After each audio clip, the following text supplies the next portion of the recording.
अगर आप जेन्युइनली अपनी फाइनेंशियल अंडरस्टैंडिंग इंप्रूव करना चाहते हो और बिना हाइप के रियल नॉलेज चाहते हो तो आप बिल्कुल सही जगह आए हो। मैं हूं विजय कोहली और यहां हम बात करते हैं फैक्ट्स, लॉजिक और स्मार्ट इन्वेस्टिंग की। Let's start today's video. Okay, जब हम इन्वेस्ट करते हैं तो एक गलती है जो शायद अनजाने में हो जाती है, लेकिन इसकी कीमत बहुत बहुत बड़ी हो सकती है। कौन सी है ये गलती? और क्या कहीं ये गलती आप भी तो नहीं कर रहे हैं? ये गलती है पिछले साल के स्टार परफॉर्मर के पीछे भागने की। चलिए आज इसी के बारे में आराम से बात करते हैं। तो आते हैं मुद्दे पर। इन्वेस्टिंग की सबसे बड़ी और सबसे कॉमन गलती पिछले साल के विनर को चेस करना। ये ना एक बहुत बड़ा टेम्पटेशन है, एक तरह का जाल है। हम सोचते हैं अरे वाह, इस फंड ने तो पिछले साल जबरदस्त रिटर्न दिया है, इसी में पैसा लगाते हैं, ये आगे भी फोड़ेगा। लेकिन क्या सच में ऐसा होता है? अच्छा, एक सेकंड के लिए सोचिए। एक फंड है, अपनी कैटेगरी का बादशाह, रैंक नंबर 1। उसका एक साल एकदम शानदार रहा है, हर तरफ उसी की चर्चा है। लेकिन उस एक कमाल के साल के बाद उसके अगले साल उसका क्या होता है?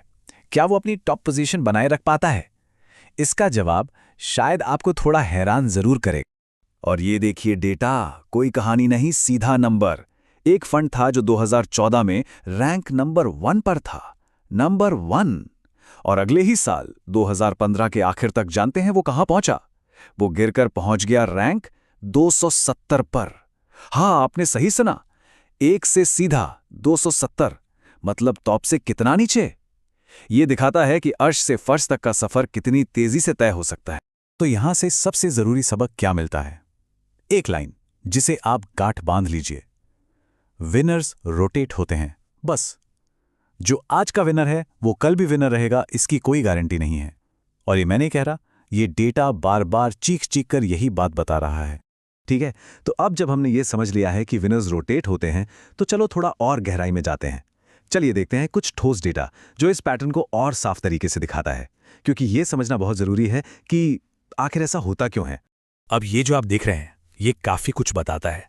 डीएसपी म्यूचुअल फंड की एक स्टडी है और वो क्या कहती है? वो ये कहती है कि जो इक्विटी फंड्स टॉप 25% परफॉर्मेंस में थे, उनमें से सुनिए 60 से 80% फंड्स अगले 3 सालों के अंदर ही बॉटम हाफ में फिसल गए। आसान भाषा में समझे तो अगर 4 टॉप परफॉर्मिंग फंड्स हैं तो उनमें से 3 अगले कुछ सालों में अपनी टॉप पोजीशन खो देते हैं। ये बहुत बहुत बड़ा नंबर है। तो अब दिमाग में सवाल यही आता है कि आखिर क्यों ऐसा होता, क्यों है भाई? क्यों टॉप फंड्स अपनी परफॉर्मेंस को बनाए नहीं रख पाते?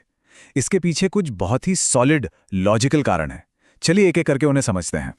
देखिए, इसके 3 मुख्य कारण हैं। पहला, मार्केट स्टाइल में बदलाव। मार्केट का ना मूड बदलता रहता है। कभी वैल्यू इन्वेस्टिंग का जमाना होता है तो कभी ग्रोथ इन्वेस्टिंग का। अब अगर आपका फंड मैनेजर वैल्यू स्टॉक्स में एक्सपर्ट है और मार्केट ग्रोथ स्टॉक्स के पीछे भाग रहा है तो फंड अंडर परफॉर्म करेगा ही। दूसरा है सेक्टर रोटेशन। जो सेक्टर आज हीरो है जरूरी नहीं कल भी हीरो रहे। फार्मा, आईटी, बैंक्स, इनका साइकिल चलता रहता है। और तीसरा, आइडिया एग्जॉशन। मतलब जिस आइडिया की वजह से फंड टॉप पे पहुंचा, हो सकता है कि वो स्टॉक्स या सेक्टर्स अब अपना पीक देख चुके हों। और ऐसा नहीं है कि ये प्रॉब्लम सिर्फ नए या छोटे फंड्स के साथ होती है। नहीं, मार्केट के जो बड़े बड़े दिग्गज हैं ना, जैसे HDFC फ्लेक्सी कैप या ICICI प्रू वैल्यू फंड, उन्होंने भी अंडर परफॉर्मेंस के दौर देखे हैं।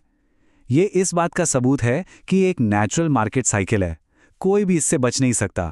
ओके, तो अभी तक हमने प्रॉब्लम की बात कर ली। सवाल यह है कि इसका सॉल्यूशन क्या है? अगर हम पिछले साल के रिटर्न को देखकर इन्वेस्ट नहीं कर सकते तो फिर करें क्या? फंड को इवैल्यूएट करने का सही तरीका क्या है? चलिए अब बात करते हैं उन तरीकों की जो प्रोफेशनल इन्वेस्टर्स इस्तेमाल करते हैं। सबसे पहली और सबसे जरूरी चीज, पॉइंट टू पॉइंट रिटर्न को देखना बंद कीजिए। ये बस एक स्नैपशॉट है, एक फोटो है, और एक फोटो पूरी कहानी नहीं बताती। इसकी जगह आपको देखना चाहिए रोलिंग रिटर्न्स। रोलिंग रिटर्न एक वीडियो की तरह है। यह आपको दिखाता है कि फंड ने अलग अलग टाइम फ्रेम्स में, चाहे वो 1 साल हो, 3 साल हो या 5 साल, लगातार कैसा परफॉर्म किया है। इससे फंड की असली कंसिस्टेंसी का पता चलता है। अच्छा, दूसरा पावरफुल कॉन्सेप्ट है रिस्क एडजस्टेड रिटर्न्स। सिर्फ रिटर्न देखना काफी नहीं है, यह देखना भी जरूरी है कि उस रिटर्न को पाने के लिए फंड मैनेजर ने कितना रिस्क लिया। सोच के देखिए, 20% रिटर्न बहुत अच्छा लगता है, लेकिन अगर उसके लिए बहुत ज्यादा उतार चढ़ाव झेलना पड़ा तो क्या फायदा? एक स्मार्ट इन्वेस्टर वो होता है जो देखता है कि कम से कम रिस्क में बेहतर से बेहतर रिटर्न कौन सा फंड दे रहा है। अब इसको नापने के लिए कुछ खास टूल्स आते हैं। आपने नाम सुने होंगे शायद, Sharpe ratio, Sortino ratio. Technical लगते हैं पर कॉन्सेप्ट बहुत सिंपल है। ये रेशियो बस ये बताते हैं कि आप जो रिस्क ले रहे हैं उसके हर एक यूनिट के बदले में फंड आपको कितना एक्स्ट्रा रिटर्न कमाकर दे रहा है। जितना ज्यादा रेशियो उतना बेहतर। ये हैं वो प्रोफेशनल टूल्स जो एक आम इन्वेस्टर को एक स्मार्ट इन्वेस्टर से अलग करते हैं। तो आखिर में अपने आप से ये सवाल जरूर पूछिए कि आपका इन्वेस्टमेंट मजबूत यकीन और रिसर्च पर आधारित है या आप सिर्फ भेड़ चाल में भीड़ के पीछे भाग रहे हैं। ये सवाल आपको सही रास्ता दिखाएगा। अगर आपको ये वीडियो वैल्यू एडेड लगी हो तो लाइक जरूर करना, क्योंकि आपका एक लाइक मुझे मोटिवेट करता है और भी इन्फॉर्मेटिव वीडियोस बनाने के लिए। मस्त कमेंट में बताओ आपकी क्या राय है। वीडियो को अपने दोस्तों के साथ शेयर करो और ऐसे ही फाइनेंस और मार्केट से जुड़े कंटेंट के लिए चैनल को सब्सक्राइब करना मत भूलना। बेल। Thanks for watching. मिलते हैं नेक्स्ट वीडियो में। तब तक स्मार्ट रहो, इन्वेस्ट स्मार्ट।